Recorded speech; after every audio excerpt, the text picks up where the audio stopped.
খানিকটা সময় বিরতির পরে মালিক আমাদেরকে রহমতের বৃষ্টি দিয়েছেন।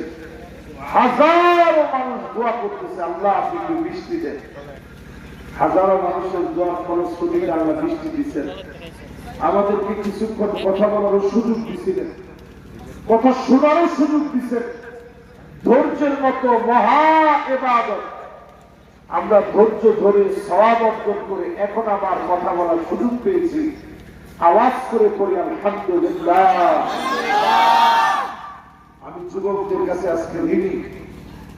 আমি দেখেছি আমার ডান আর বাম পাশে, আমার সামনে অসংখ্য যুবক আগ্রহ নিয়ে দাঁড়ায় আছে, হুজুর একটু ওয়াজ শুনে যাবে।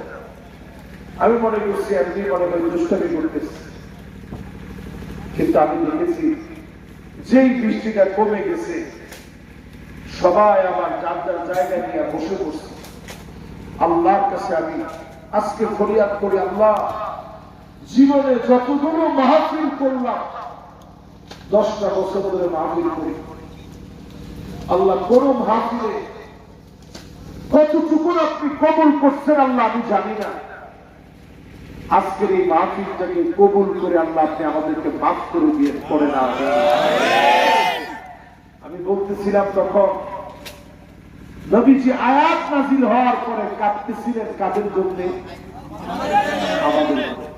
এই যে যারা সামনে তরুণ যুবক, আমার মুরব্বী, আমার বাবাজিরা যারা বসা আছেন, পর্দার অন্তরালে যারা মা বোন আছেন, আমাদের জন্য নবীজি কাঁদছেন। আল্লাহ নবী সিজদায় পড়ে পড়ে কাঁদলেন। আজিজ